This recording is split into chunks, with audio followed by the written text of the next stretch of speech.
Selamat datang di YouTube channel KHN Learning.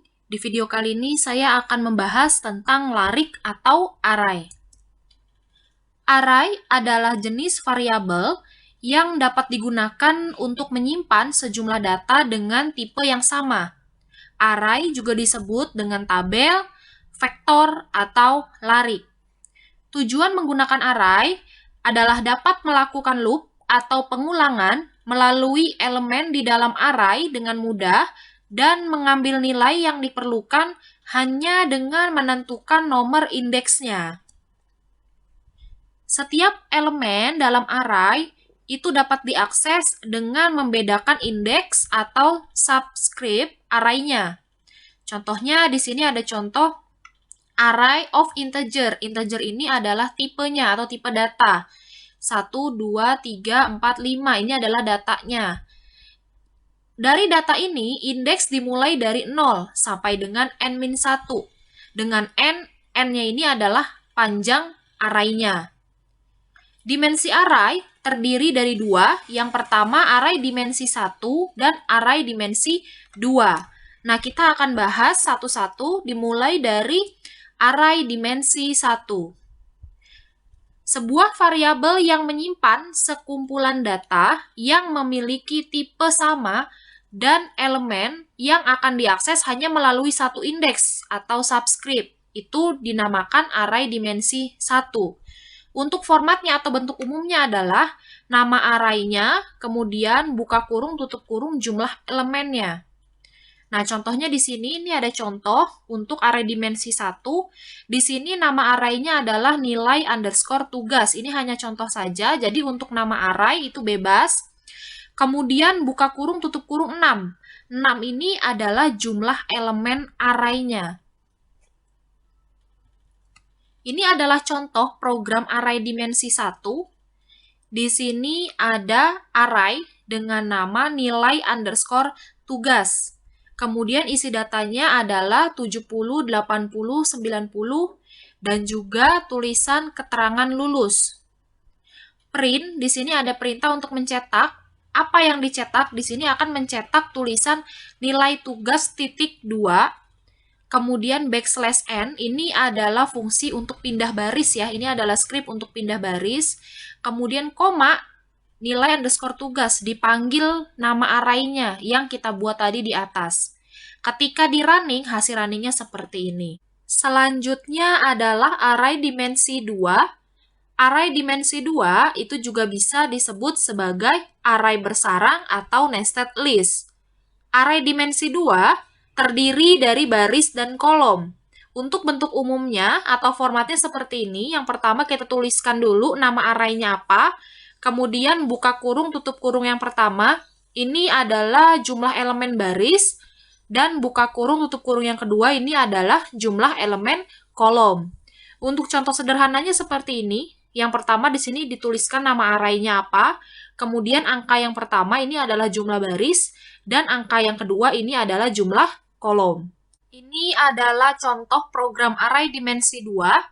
Untuk namanya di sini nama array-nya adalah array. Jadi untuk nama array itu pembuatan namanya bebas.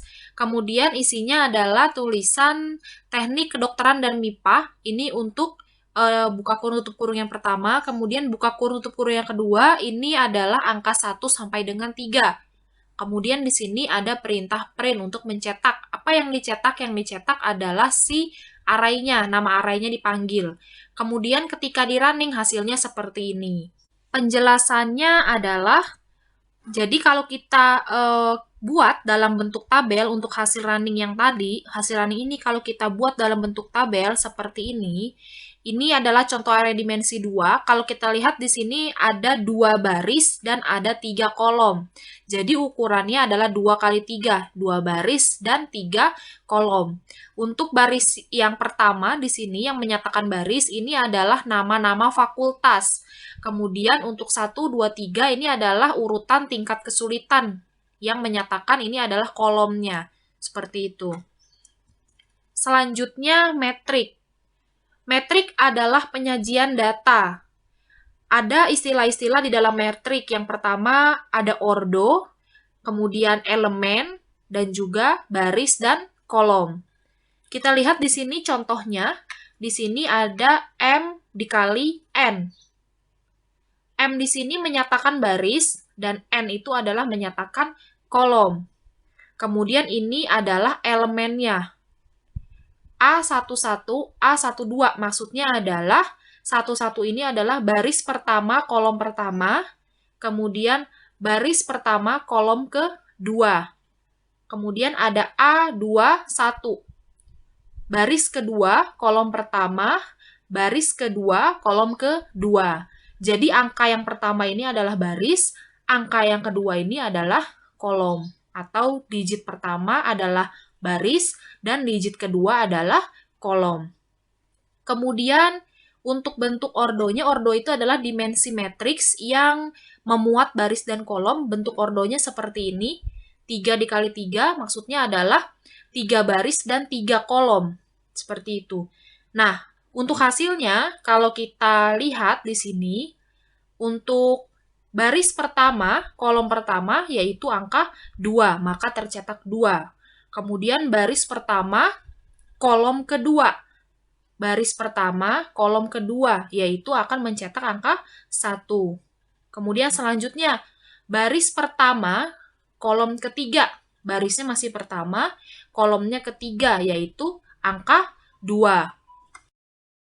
Selanjutnya sampai dengan baris ketiga, kolom ketiga sama dengan 0. Kita cek di sini, baris ketiga, kolomnya ketiga, 1, 2, 3, maka 0. Di sini ada tabel metrik yang terdiri dari 3 bagian utama atau 3 warna.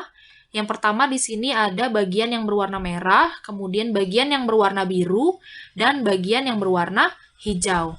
Bagian yang berwarna merah ini adalah diagonal utama, di mana posisi baris sama dengan posisi kolom. Nah, di sini ada 2 huruf atau 2 variabel, I dan J.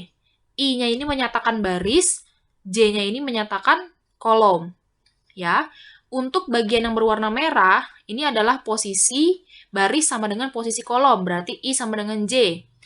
0 sama dengan 0, baris ke-1 sama dengan kolom ke-1, berarti I sama J-nya sama. Baris kedua, kolom kedua, I-nya 2, J-nya 2, berarti I sama dengan J, atau baris sama dengan kolom. Seterusnya sampai baris ketiga, kolom ketiga. Nah, ini adalah diagonal utama, di mana posisi baris sama dengan posisi kolom, yaitu I sama dengan J.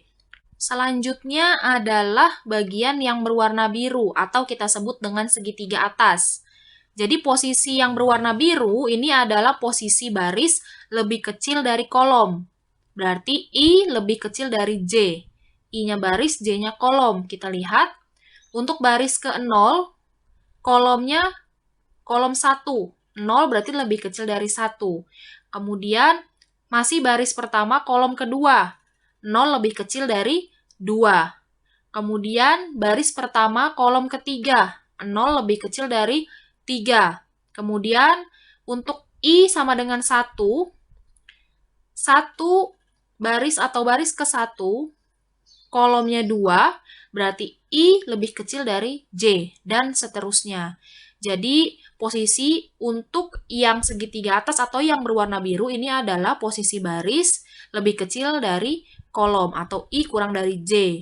Nah, kebalikannya untuk bagian yang berwarna hijau atau bagian segitiga bawah ini adalah posisi baris lebih besar dari kolom atau I lebih besar dari J. Kita buktikan di sini untuk baris 1, kolom 0, berarti I lebih besar dari J. 1 lebih besar dari 0.